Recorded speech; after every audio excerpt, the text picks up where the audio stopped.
mungkin orang akan, mungkin ada orang yang akan marah bila saya kata gini. Tapi kita kena ingat, tapi kita kena berbalik. Kita kena berpijak pada dunia yang nyata pun. Dekat Malaysia kita belum mampu buat benda tu.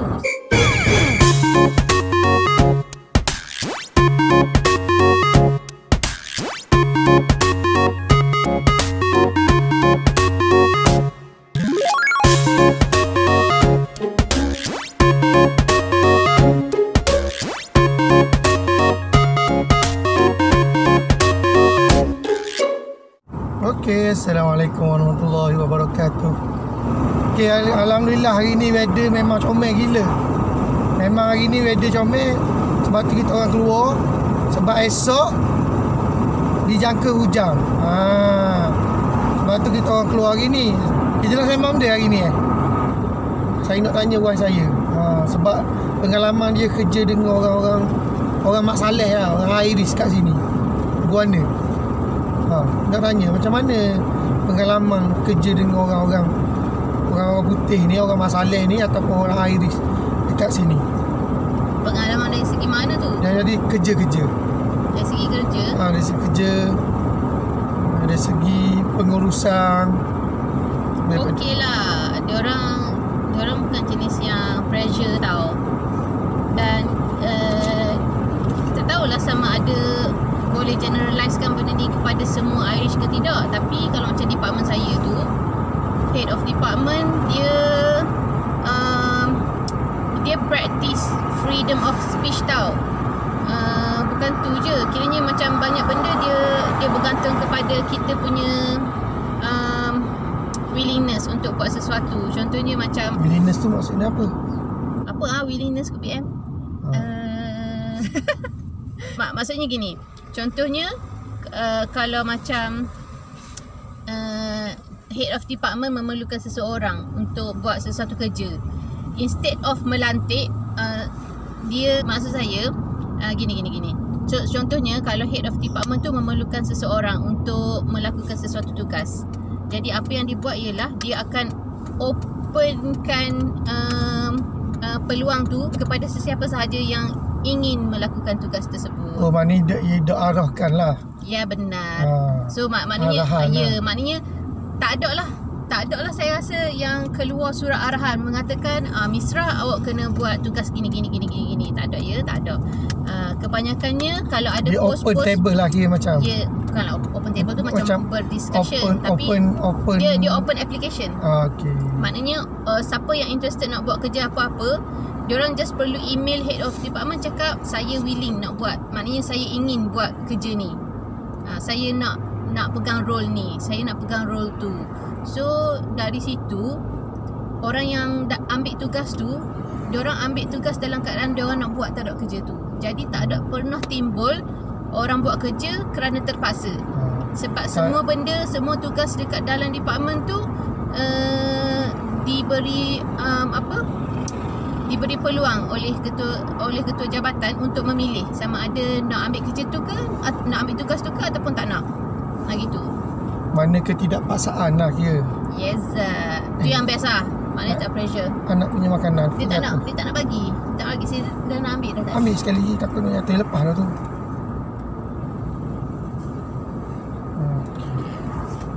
Lepas tu satulah yang best. Okey, nah. Okay, tak boleh, kau boleh tidur. Okey. Sedapnya, Umi nak sikit. Pening elok. Okey, itu daripada kerja. Itu satulah dari segi tugas lah. Maksudnya dari segi tugas kita buat kerja tu berdasarkan apa yang kita nak buat. Maknanya kita tak terpaksa lah nak buat kerja bang. Jadi saya tak ada lah stres dari segi tu. Lepas tu dari segi kerjasama, diorang sangat bagus. Diorang ada sense of community. Maksudnya diorang anggap kita dalam department tu sebagai satu keluarga. Yang ini saya rasa dekat. Yang ini kalau saya compare dengan yang sebelum ni lebih kurang je. Sebab department saya masa dekat Malaysia pun bagus lah. Maknanya ada sense of community. Walaupun kita bukannya orang sini. Yes. Sebab diorang mengamalkan equality, diversity and inclusion. Maksudnya dia tak kisahlah kita ni etnik mana, agama apa, gender perempuan ke lelaki ke ataupun yang selain daripada tu. Dia tak kira semua tu. Yang penting adalah the goal yang kita nak achieve at the end of the day. Maksudnya contohnya kalau ada sesuatu event, so kita orang akan sama-sama bekerja untuk menjayakan event yang kita orang nak buat tu. Jadi tak kisahlah sama ada kau ni Malay ke, English ke, Irish ke, Muslim ke, Christians ke, diorang semua campur. Dan in fact diorang sentiasa bantu-membantu orang yang macam ada disability pun. Diorang macam sama naik satu standard je dengan orang lain pun. Jadi macam benda tu antara kelebihan lah yang saya tengok ada kat sini. Jadi berbalik kepada kerjasama tadi, sebabnya diorang practice inclusion ni, equality, diversity and inclusion ni. Jadi diorang nak bekerjasama sangat senang tau. So apa yang kita buat ialah kita cuma perlu bertanya je. Jangan malu bertanya. So itulah satu benda yang saya belajar sejak kerja kat sini. Jangan, walau sebodoh mana pun soalan tu, pada diorang soalan tu bagus. Gitulah. Okey. Jadi kita tak malu nak bertanya. Sebelum dapatkan kerja ni kan, sebelum dapat kerja sebagai lecturer kat sini, ada interview kan. Yep. Dalam interview tu dia tanya tak awak agama apa, jantina apa? Tidak. Sebab diorang mengamalkan equality tu. Jadi pada diorang maklumat-maklumat tu tidak memberi apa-apa maksud pun. Maksudnya scoring, sebab diorang pakai scoring system tau abang. Okay. Untuk pilih kita masuk kerja tu, diorang pakai scoring system. Alright. Scoring system diorang adalah berdasarkan kompetensi ataupun kemahiran. Contohnya, dia dah senaraikan kemahiran apa yang kita perlu ada untuk jawatan yang kita apply tu. Contohnya ada 10 kemahiran. Jadi semasa interview dia akan bertanya soalan berasaskan 10 kemahiran yang diorang nak tengok tu. So kalau kita dapat jawab soalan dan dapat memberi contoh pengalaman yang berkait dengan kemahiran tu, dia akan bagi skor lah. So nanti at the end of the day, kita dapat kerja atau tak dapat kerja tu adalah bergantung kepada skor yang kita achieve dalam interview tu. Jadi tak ada istilah kerana kau Muslim kita orang tak terima kerja. Tidak. Itu tak timbul lah, tak timbul isu lah. Okey, jadi selepas interview, okey, ngajar, okey. Pengalaman ngajar dengan budak-budak yang akan jadi bakal cikgu ni, macam mana? Ya, saya mengajar bakal cikgu. Okey. Okey lah. Saya rasa kan abang, sikap pelajar diorang lebih kurang je macam student kita dekat Malaysia. Diorang jarang bertanya soalan. Maknanya kita boleh kira lah dengan jari berapa orang sahaja student yang betul-betul proaktif dalam kelas. Jadi tak tahulah, tapi based on saya punya discussion dengan kawan-kawan, diorang kata memang tu part of the culture kot. Part of the culture dekat island ni. Students memang jarang bertanya soalan. Jadinya macam nak ngajar senang je lah diorang budak-budak ni. Lepas tu sebab yang saya mengajar tu, bukan, konten yang saya ajar tu adalah tentang pendidikan. Jadi kebanyakan konten sama je lah maknanya. Sebab kalau kita nak ngajar student, kita akan pakai teori-teori pengajaran. So benda tu tak banyak beza pun dengan yang Malaysia punya. Yang membezakan hanyalah konteks sahaja. So kalau macam Irish kat sini, konteks sekolah dia, diorang ada jadual anjal. Lepas tu diorang ada streaming classes, bukan macam Malaysia punya. So tu je lah yang membezakan. Tapi cara mengajar student tu sama je. Macam mana nak kekalkan engagement student, macam mana nak make sure student tu fokus dalam pelajaran semasa kita mengajar. Benda-benda semua tu, strategi, method untuk mengajar tu semua sama je. Okey. Macam mana penerimaan student terhadap awak lah, walaupun bukan bangsa dia? Saya tak tahulah, tapi setakat ni macam okey je. Saya tak pernah tak pernah lagi macam ada bila saya masuk kelas tu student macam pandang serong ke, ataupun student macam tengok gitu-gitu je ke.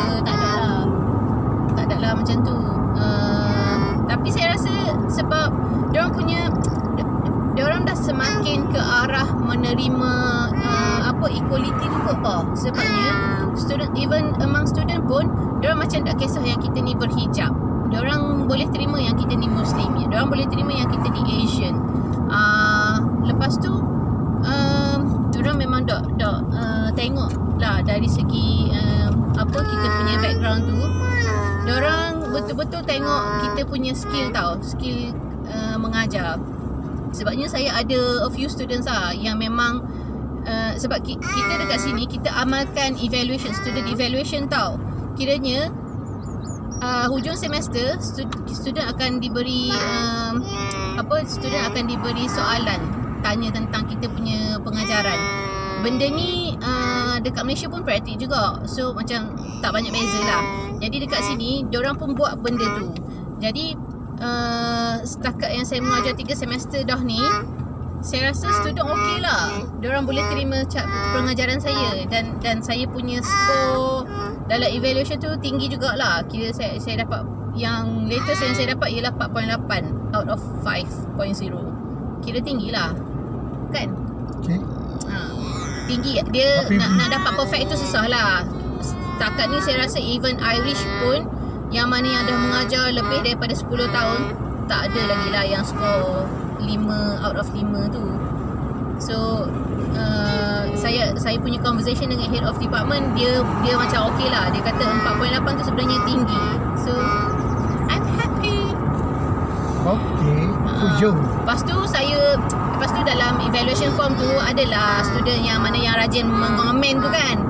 Saya dapat baca lah komen-komen student. Basically positif je lah semua. Jadi dari situ saya rasa macam tak ada isu kot pasal kita ni bertudung ataupun sebab kita ni Asian ke, sebab kita ni bukan Irish ke, tak ada isu lah, tak ada timbul isu tu. Okay, macam mana? Okay, kan awak kata awak mengajar budak yang akan bakal jadi cikgu. Awak selalu pergi sekolah kan untuk observe. Okay, macam mana dia punya persekitaran dalam kelas dekat sini dengan sekolah dekat Malaysia? Lain, sangat lain. Sebab kita kan sekolah Malaysia. So kita tahu sistem tu macam mana. So bila sampai sini, saya macam agak terkejut lah. Sebabnya sistem dia memang streaming class. Streaming class ni maksudnya boleh pilih tu satu. Maknanya student macam yang dah tingkatan 4, tingkatan 5 tau, diorang boleh pilih subjek. Macam kita boleh pilih kimia, sains Tapi kat sini memang student pilih. Dan student dia diberi option sama ada, okay, saya cerita dari satu sudut dululah. Dari segi pilihan course. So dari segi pilihan course, student ni dia diberi option sama ada nak ambil masa setahun untuk try out semua jenis subjek yang diorang berkenan. Contohnya kalau dekat sekolah tu ada 20 subjek, dia boleh pilih dalam 9 atau 10 subjek dan dia akan masuk kelas-kelas tu, dan selama setahun diorang akan decide sama ada diorang nak kekalkan dengan subjek-subjek tu ataupun diorang akan tukar. So bila diorang tukar, diorang akan kekal lah dengan subjek tu untuk diorang punya GCSE. Diorang punya living certificate. GCSE tu kalau dekat Malaysia kita panggil SPM. Kalau dekat UK dia panggil GCSE. Kalau dekat sini dia panggil living certificate.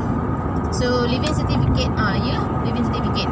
Jadi student diberi yang dapat, yang student yang pilih setahun tu untuk test dulu subjek-subjek tu, yang itu dipanggil transition year. So student yang dalam transition year ni, diorang memang tak ada ambil exam apa-apa. Diorang just masuk kelas, memang semata-mata dia macam touch and go. Kiranya 3 minggu ambil subjek ni, lepas tu 3 minggu ambil subjek lain, 3 minggu ambil subjek lain. So diorang akan rasa semua jenis subjek. Lepas tu tahun depannya untuk living certificate tu, baru diorang akan betul-betul sit for the subject yang diorang nak pilih. Ini kalau budak yang macam kita tak tahu kan, sama ada kita nak ambil chemistry ke, kita nak ambil pure science ke, kita nak ambil accounting ke, apa ke, masih kalau kat Malaysia. Kalau tak tahu, kita tak dapat tahu that 1 year. Kalau tumpah dah ada, sebab tu Umi nak ambil. Okay, tu dari segi itulah. Lepas tu diorang punya style bang, diorang ni tahu tak, diorang stream class. So contohnya student yang dah pilih subjek bahasa Inggeris katakan, diorang akan masuk kelas. So diorang akan di-streamkan ikut diorang punya kategori. Yang kelas A, kelas B, kelas C, kelas D. Yang ini diorang akan stream ikut diorang punya skor dalam ujian lah. Jadi bila masuk je waktu subjek English katakan, jadi diorang akan berpecah dan masuk ke kelas masing-masing mengikut level. Tu yang stream class tu nama dia tu. Kat Malaysia kita tak macam tu, kan? Dalam kelas berapa orang budak yang ada setiap kelas kat sini? Yang saya pernah observe, paling ramai adalah dalam 15 orang satu kelas. Memang beza lah. Memang jauh beza boh. Memang kalau kat Malaysia 3 kali ganda lah. Lah. 15. Memang dah. Selalunya kelas dalam kat Malaysia 35 hingga 40 orang sekelas. Ya. 15 orang bermaknanya 3 kali ganda lah. Okey. Kita bukan nak banding sangat, tapi kita nak tengok mana yang baik untuk kita. Ya. Untuk tapi bang, keperluan akan datang. Tapi benda tu bukan kat sini je. Saya rasa satu dunia pun tahu tentang benda tu. Maknanya semua orang tahu. Kalau kelas tu kecil, lagi senang cikgu nak bagi perhatian dan lagi senang student nak belajar. Yang itu adalah fakta yang semua orang tahu. Tapi dekat Malaysia kita tak nak buat gitu sebab terlalu banyak kekangan, macam-macam kekangan. Tak tahulah, tapi kalau orang kata kat saya, kalau orang compare kan, saya sangat marah kalau orang compare pendidikan di luar negara, pendidikan di Eropah, contoh macam di UK ataupun di Ireland, orang compare dengan Malaysia. Saya marah bila orang compare sebabnya dekat sini macam mana nak kata, kalau macam dekat Malaysia tu kita tak dapat nak buat satu kelas 20 orang bang, sebab kita saya rasa kita tak cukup experts. Fasiliti tu kita tak cukup. Kita tak cukup fasiliti. Sedangkan kelas yang ada sekarang ni pun kita terpaksa pecah pada 2, belah pagi dengan belah petang untuk tampung bilangan student. Kepadatan rakyat lah. So saya rasa macam sangat tak adil lah kalau kita nak compare. Tapi benda tu boleh buat. Cumanya kita kena cari jalan lah macam mana nak buat. Tapi tak tahulah bang. Tu apa yang saya rasa lah. Mungkin ada orang yang akan marah bila saya kata gini. Tapi kita kena ingat. Tapi kita kena berbalik. Kita kena berpijak pada bumi yang nyata boh. Dekat Malaysia kita belum mampu buat benda tu sebabnya terlalu banyak kekangan lain. Tapi kita kena ingat, kita berjaya pun atas benda, atas pendidikan di Malaysia juga. Ya. Sampai kita ke tahap ni. Ya. Betul lah tu. Tapi kita ambil benda yang baik sebagai satu kata pengalaman hidup kita, benda baik. Benda buruk tu kita tak tepi dulu. Kalau kita boleh baiki benda buruk tu, kita baikilah dengan sebaiknya. Semampu yang boleh. Itu je lah. Sebab kat sini satu lagi diorang ni tak bergantung sangat nak bekerja dengan kerajaan. Perasan tak? Tapi tak tahulah. Saya tengok daripada pandangan je lah. Kalau kita salah cakap kan, takut jadi benda tak sampai pula. Jadi satu orang kata fitnah pula. Ini pandangan lah. Diorang cuba, kalau kat sini ni kebanyakan lah student, ada awak pernah cerita pasal student jaga ladang ayah dia, jaga lembu ayah dia. Cuba awak cerita tengah awak sekarang ni, kita kan baru tengah PKP, setengah online lagi, online learning kan, pembelajaran secara online. Cuba awak cerita pengalaman sejak daripada COVID, sejak daripada bulan 3 tahun daripada lepas bulan kan? apa? Sejak daripada bulan 3 tahun lepas sampai sekarang saya masih mengajar online. banyaklah pengalaman-pengalaman menarik masa saya mengajar online tu. Antara pengalaman saya rasa macam memang tak boleh lupa yang saya cerita kat dia, tengah-tengah mengajar, tiba-tiba ada student yang email kita bagi tahu, sorry Mr. I need to leave the class because I need to get my cow. Dia pergi kejar lembu Dia pergi kejar lembu yang terlepas kandang katanya. Dia tolong ayah dia pergi kejar lembu. So itu pada kita benda tu macam nakal. tak boleh terima. Tak. Kalau kita kat Malaysia, kita rasa lawak macam benda lawak. tu bukan lawak. Kita rasa macam student buat cerita sebab nak skip kelas tau. Tapi dekat sini itulah culture-nya. Kebanyakan student adalah farmers. Diorang keluarga yang memang daripada turun-temurun. Separuh daripada student, tak tahulah uni lain, tapi kalau uni saya tu separuh daripada student adalah background diorang adalah farming.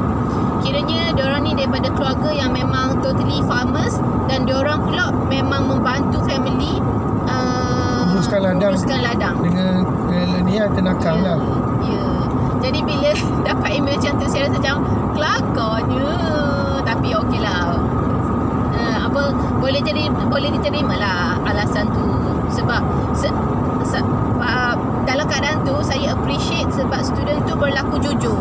Maknanya dia tak adalah skip kelas, dia tak adalah ponteng kelas, ataupun tak adalah dia tinggal kelas tu tanpa pengetahuan.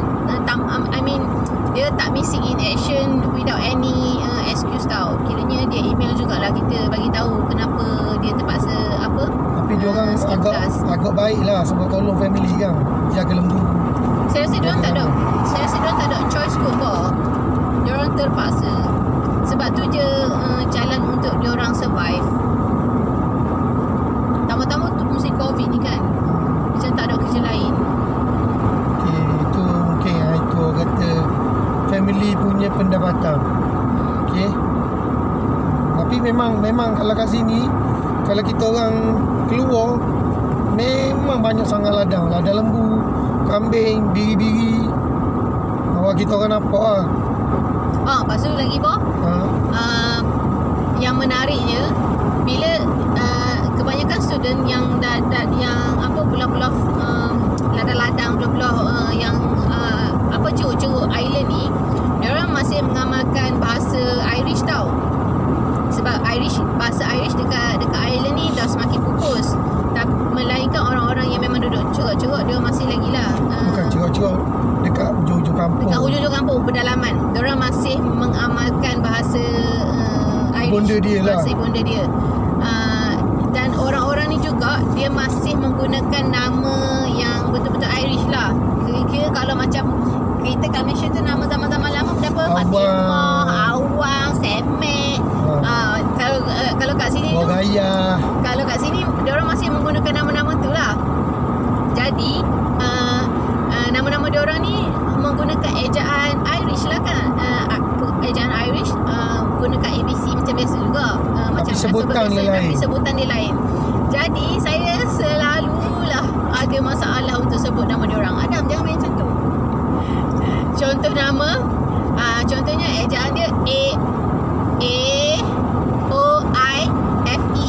Abang cuba sebut A-O-I-F-E. Apa sebut dia? Ofi. Tidak. A-O-I-F-E. Oifi lah. Salah. Sebutan dia Ifa. Memang setiap kali saya nak sebut, mesti saya terpaksa tanya macam mana nak sebut nama dia orang.